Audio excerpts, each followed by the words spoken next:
Wonder Woman 84 is the latest cinema release. Yes, I finally got to go to the cinema again, and boy oh boy did it feel good. Haven't been to the cinema in a couple of months since Tenet, so it felt good just to get back in there and watch a brand new movie for the first time. Wonder Woman 84 is again directed by Jenkins. She of course directed the 2017 original movie Wonder Woman. Gadot returns as Wonder Woman, as does Chris Pine as Steve Trevor. Added to the cast is Kristen, Wigg and Pedro Pascal. The movie focuses on Diana living in 1984, coming to terms with living without Trevor and getting to grips with the day-to-day life of a superhero in hiding.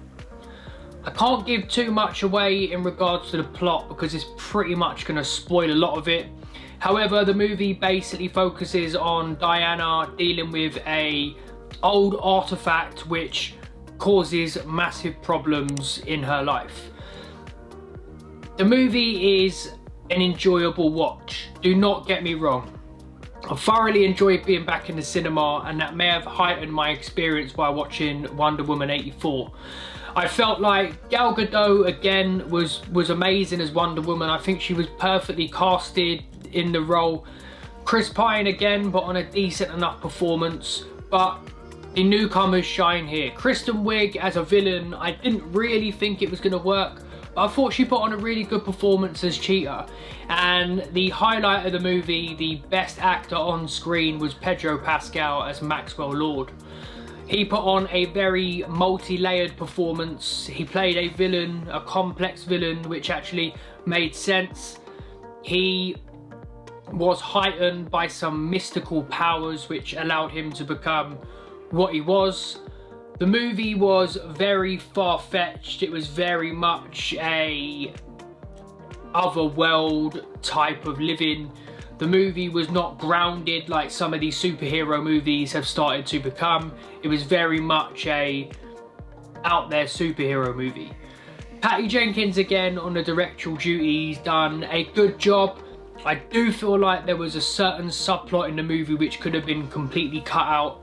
It did feel like a clunky movie at times, and I think everything related to that gold suit could have been cut, and the whole opening scene just didn't need to be there. I don't feel like it progressed the story along, and I felt like it just made the movie a little bit too long and didn't flow as good as it should have done.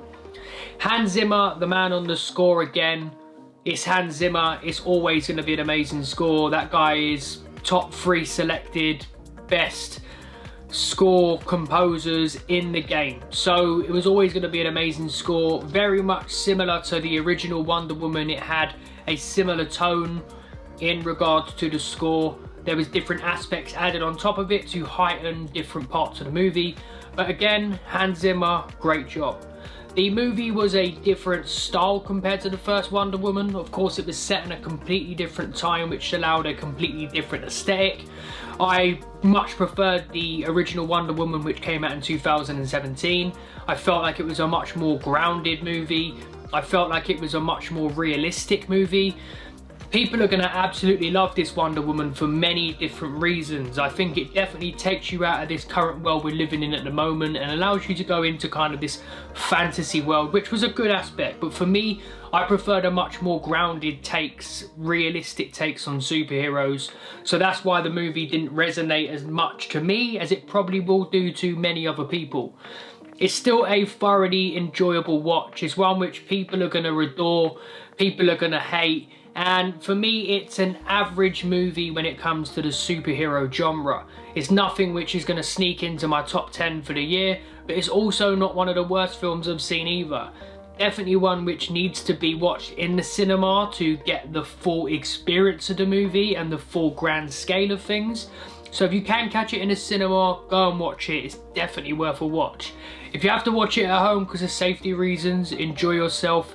Wonder Woman 84, personally, 6 out of 10, worth a watch. The DC universe is starting to churn out good movies.